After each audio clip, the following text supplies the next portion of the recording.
नमस्कार बच्चों। आज हम सूरदास के पद व्याख्या सहित पढ़ेंगे और इनके भाव अर्थ को समझेंगे। आप चित्र में सूरदास जी को देख रहे हैं कि इन्होंने सूरदास जी ने ही सूरदास के पदों की रचना की। इनके पद मूलतः कृष्ण की भक्ति से संबंधित हुआ करते हैं। सूरदास जी के जीवन के बारे में जान लेते हैं। सूरदास का नाम कृष्ण भक्ति की अजस्र धारा को प्रवाहित करने वाले भक्त कवियों में सर्वोपरि है। हिंदी साहित्य में भगवान श्री कृष्ण के अनन्य उपासक और ब्रज भाषा के श्रेष्ठ महात्मा सूरदास का जन्म 1478 ईस्वी में रोनकता नामक गांव में हुआ था। यह गांव मथुरा आगरा मार्ग के किनारे स्थित है। कुछ विद्वानों का मत है कि सूर का जन्म सीही नामक ग्राम में एक निर्धन सारस्वत ब्राह्मण परिवार में हुआ था। बाद में ये आगरा और मथुरा के बीच गाँव घाट पर आकर रहने लगे। सूरदास के पिता रामदास गायक थे। सूरदास के जन्मांध होने के विषय में मतभेद हैं। प्रारंभ में सूरदास आगरा के समीप गऊ घाट पर रहते थे। वहीं उनकी भेंट श्री वल्लभाचार्य से हुई और वे उनके शिष्य बन गए। वल्लभाचार्य ने उनको पुष्टि मार्ग में दीक्षित करके कृष्ण लीला के पद गाने का आदेश दिया। सूरदास की मृत्यु गोवर्धन के निकट पारसौली ग्राम में 1580 ईस्वी में हुई थी। इनके पद के बारे में जान लेते हैं। ऊधो तुम हो अति बड़भागी, अपरस रहत स्नेह तगाते नाहिन मन अनुरागी। पुरिन पात रहत जल भीतर तारस देह न दागी। ज्यों जल माह तेल की गागर बूंद न ताको लागी। प्रीति नदी में पाँव न बोरियो दृष्टि न रूप परागी। सूरदास अबला हम भोरी गुर चाटी ज्यों पागी।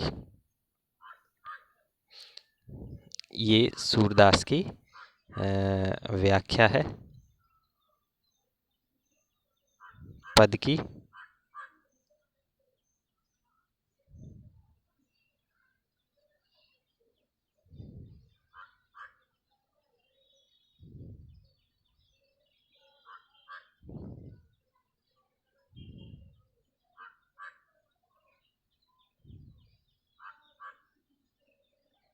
इसमें शिल्प सौंदर्य में कुछ चीज़ें हम आपको बताना चाहेंगे।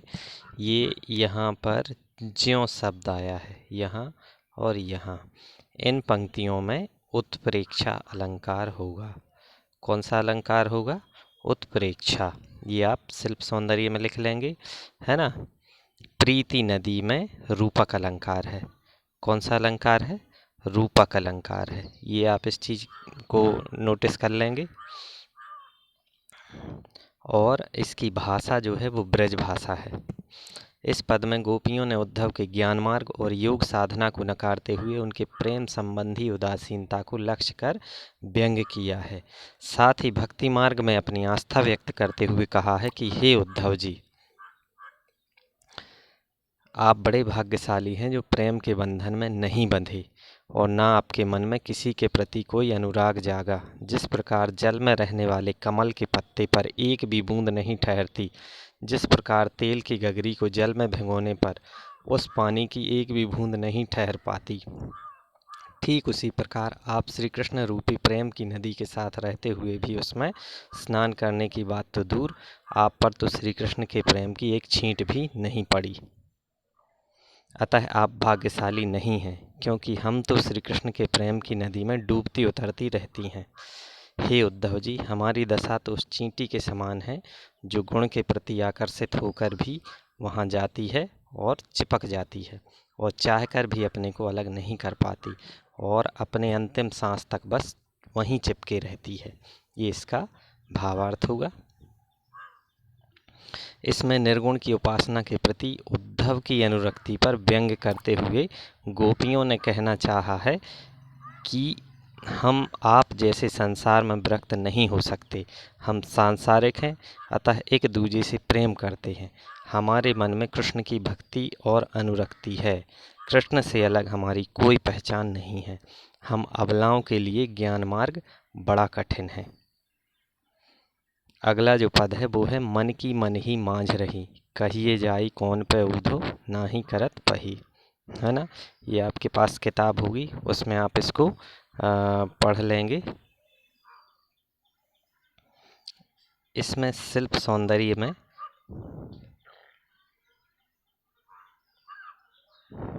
आप शिल्प सौंदर्य में यहाँ पर देख लेंगे तन मन। ये तन मन शब्द आया है, द्वंद्व समास, असार आस आवन की, इसमें अनुप्रास की छटा है। अनुप्रास अलंकार का प्रयोग कवि ने इसमें किया है ना। जितहि तैं उततैं धार बही है। सुनी सुनी में पुनरुक्ति अलंकार है। पुनरुक्ति प्रकाश अलंकार का प्रयोग कवि ने इसमें किया है।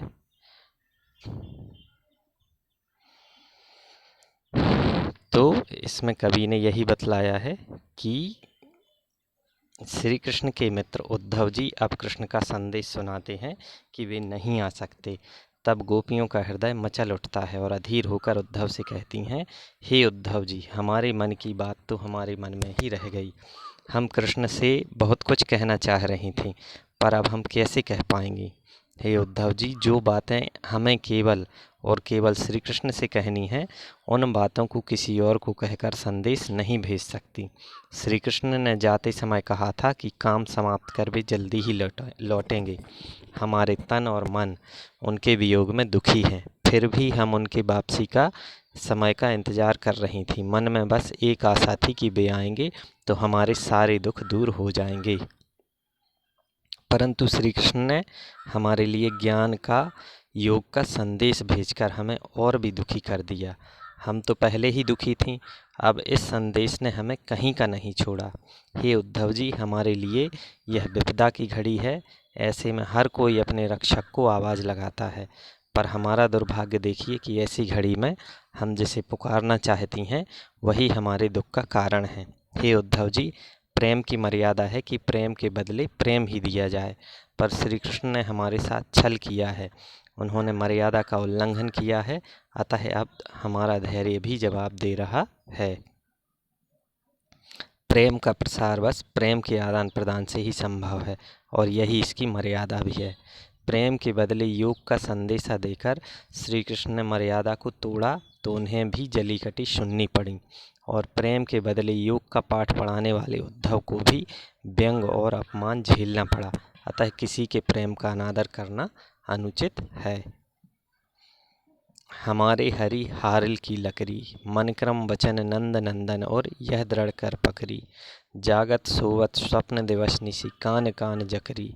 सुनत जोग लागत है ऐसो ज्यों करी ककरी। सूतो व्याधि कौन ले आए, देखी सुनी न करी। यह तो सूरत नहीं लो सौंपो, जिनके मन चकरी। इसमें ये जो कान कान शब्द है, इसमें पुनरुक्ति अलंकार का प्रयोग किया गया है। कौन सा अलंकार? पुनरुक्ति। ज्यों करुई ककरी में उत्प्रेक्षा।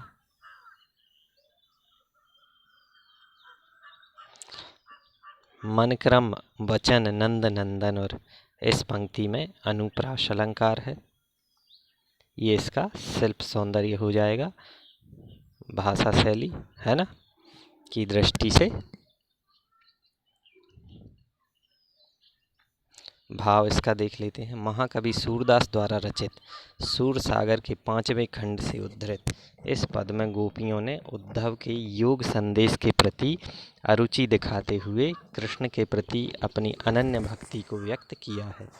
गोपियाँ कहती हैं कि हे उद्धव, कृष्ण तो हमारे लिए हारिल पक्षी की लकड़ी की तरह है। जैसे हारिल पक्षी उड़ते वक्त अपने पैरों में कोई लकड़ी या तिनका थामे रहता है और उसे विश्वास होता है कि यह लकड़ी उसे गिरने नहीं देगी, ठीक उसी प्रकार श्री कृष्ण भी हमारे जीवन के आधार हैं। हमारे मन, कर्म और वचन से नंद बाबा के पुत्र कृष्ण को हमने अपना माना है। अब तो सोते जागते सपने में दिन रात हमारा मन बस कृष्ण कृष्ण का जाप करते रहता है। हे उद्धव, हम कृष्ण की दीवानी गोपियों को तुम्हारा यह योग संदेश कड़वी ककड़ी के समान त्याज्य लग रहा है। हमें तो कृष्ण प्रेम का रोग लग चुका है। अब तुम्हारे कहने पर योग का रोग नहीं लगा सकती, क्योंकि हमने तो इसके बारे में न कभी देखा, न सुना, न कभी इसको भोगा ही है। हमारे लिए यह ज्ञान मार्ग सर्वथा अनुपयुक्त है। अतः आप ऐसे लोगों को इसका ज्ञान बांटिए जिनका मन चंचल है, अर्थात जो किसी के प्रति आस्थावान नहीं है। भक्ति और आस्था नितांत व्यक्तिगत भाव है, अतः इसके मार्ग और पद्धति का चुनाव भी व्यक्तिगत ही होता है। किसी पर अपना विचार थोपना या अपनी पद्धति को ही श्रेष्ठ कहना और अन्य को व्यर्थ बताना तर्कसंगत नहीं होता। प्रेम कोई व्यापार नहीं है जिसमें हानि लाभ की चिंता की जाए। अगला पद जो है, हरि हैं राजनीति पढ़ाए, समझी बात कहत मधुकर के समाचार सब पाए।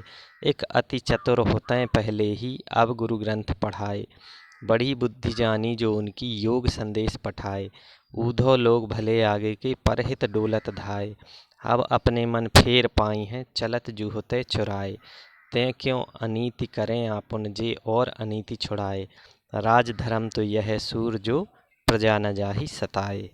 है ना। इसमें उद्धव द्वारा कृष्ण के संदेश को सुनकर तथा उनके मंतव्य को जानकर गोपियों को बहुत दुख हुआ।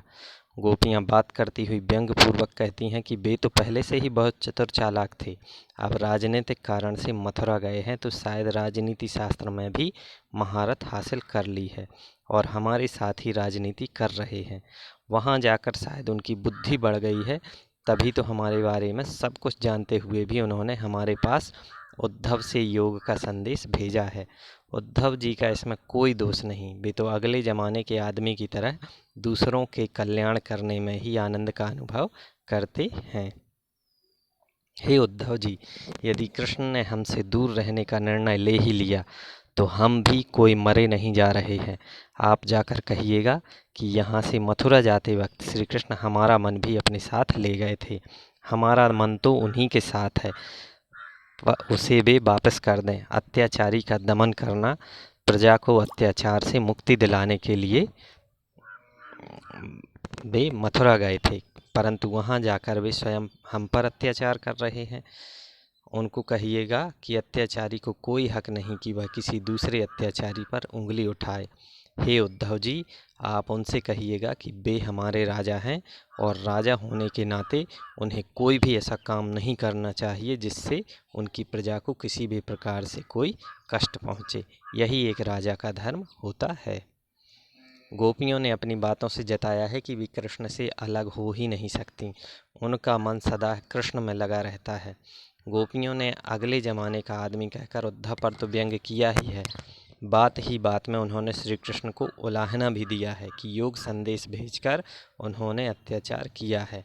मात्र एक लक्ष्य को पाने के लिए अपनों से मुँह मोड़ना या भूल जाना बुद्धिमानी नहीं कही जाती। हर हाल में अपने धर्म का निर्वाह करना चाहिए। ठीक।